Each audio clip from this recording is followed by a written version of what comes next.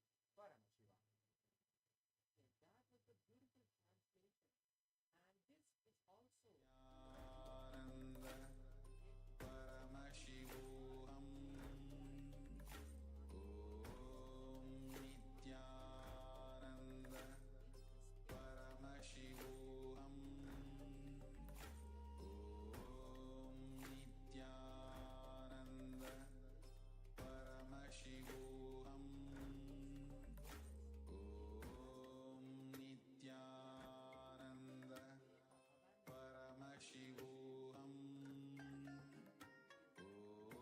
Om Nithyananda Paramashivoham Om Nithyananda Paramashivoham Om Nithyananda Paramashivoham Om Nithyananda Paramashivoham Om Nithyananda Paramashivoham Om Nithyananda Paramashivoham Om Nithyananda Paramashivoham Om Nithyananda Paramashivoham Om Nithyananda Paramashivoham Om Nithyananda Paramashivoham Om Nithyananda Paramashivoham.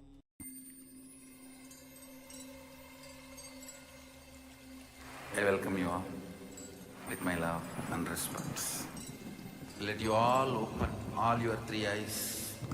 Om Nithyananda Paramashivoham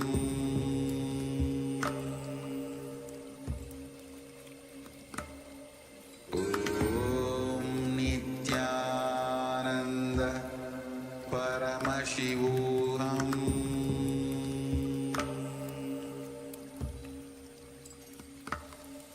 Om Nithyananda Paramashivoham. Yes, sorry for the technical glitch. I hope all the participants are able to hear me now. I would like to complete with all of you for the audio technical glitch. And let us now continue. So let us now close our eyes, blindfold your eyes, as blindfolding your eyes is the most important part of the manifestation.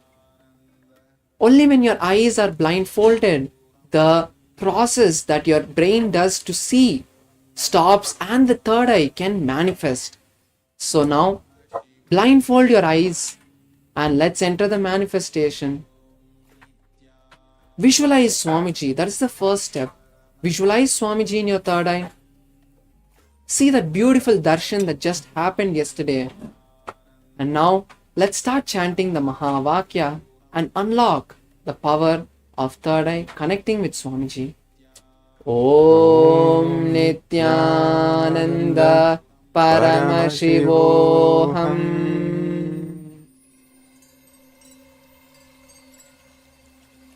I welcome you all with my love and respect. Let you all open all your three eyes. Om Nithyananda Paramashivoham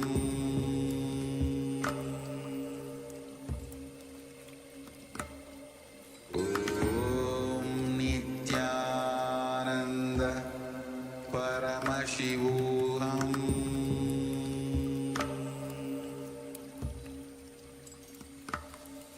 Om Nithyananda Paramashivoham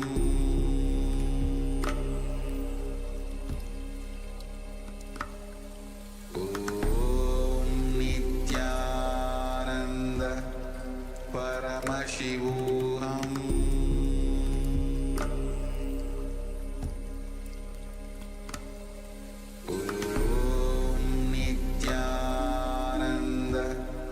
Paramashivoham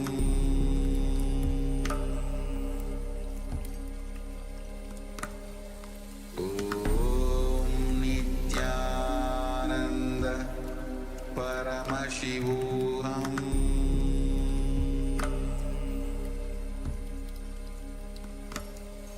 Om Nithyananda Paramashivoham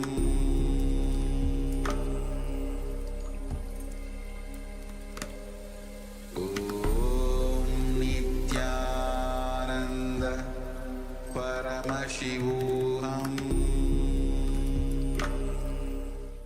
Yes. So now all the participants can open your eyes and you can start penning down whatever Swamiji has revealed to you through the third eye. Please pen down without editing. Do not allow your mind to interfere. Understand that where the third eye is there, where Swamiji is manifesting through his space, through the third eye, there cannot be any space or place for the mind to come in between. So whatever Swamiji is revealing through the third eye is true, and boldly, with confidence, start penning it down, whatever you have seen through the third eye. You can post your answers in the Zoom chat or the YouTube chat, and we'll be able to see the answers, what you're seeing.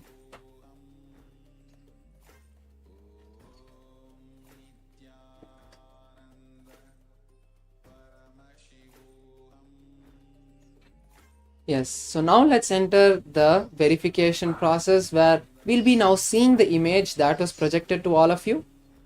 You can see it's a beautiful drawing, black and white drawing of Bhagavan Sri Krishna as a small child.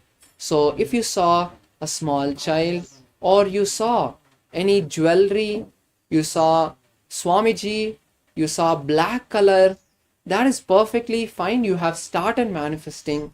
And even if you have seen just black, that is okay.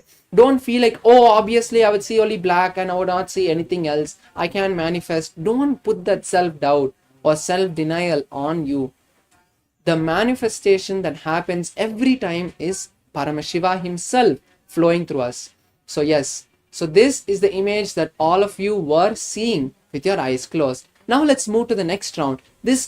Today onwards, we are going to be having quick rounds, only of 40 seconds, around 40 to 30 seconds each round. So make sure that you completely dissolve yourself. And now let's enter the next round of the manifestation. Once again, blindfold your eyes. Keep your eyes closed now once again. Let's now visualize Swamiji in our inner space. The beautiful form of Swamiji. And now let's chant the Mahavakya. Om Nithyananda Paramashivoham.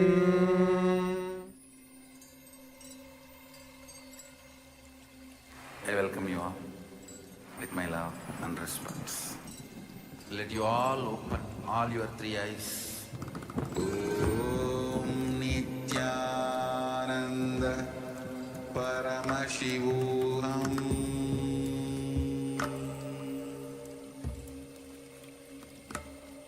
Om Nithyananda Paramashivoham.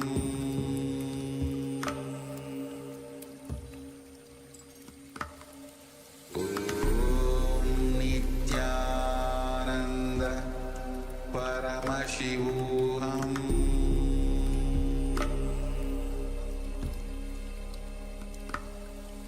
Om Nithyananda Paramashivoham.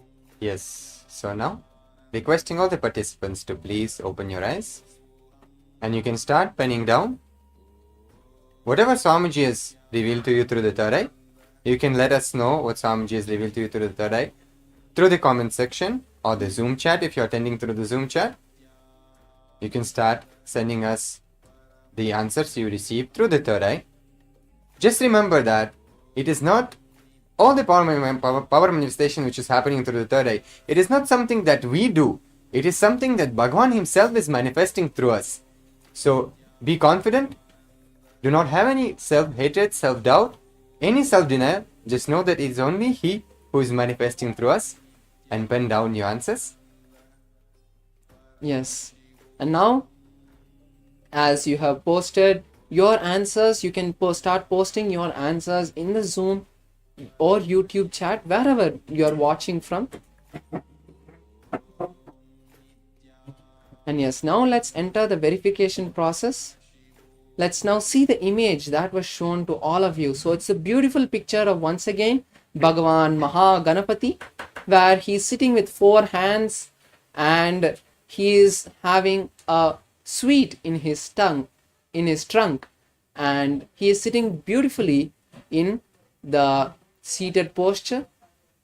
So you can see, if you have seen any of this form of Ganesha, if you've seen Swamiji, if you saw the beautiful jewelry that he's wearing, or if you saw Mahaganapati itself, you have started manifesting. Or even if you have seen some kind of black and white image, you have started manifesting. So yes, with this, we'll now be moving into the next round of the manifestation. Once again, I request all the participants to please close your eyes, get into that restful meditative state. Closing your eyes now, once again, let's visualize Swamiji, the beautiful form of our beloved Swamiji. Now let's chant the Mahavakya. Om Nithyananda Paramashivoham.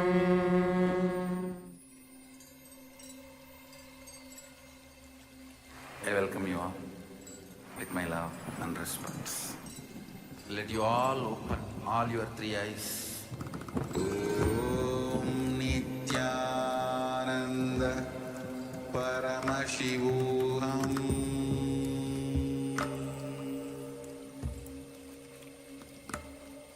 Om Nithyananda Paramashivoham.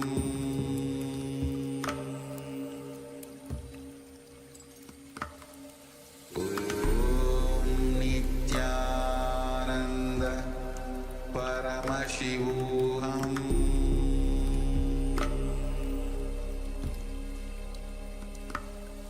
Om Nithyananda Paramashivoham.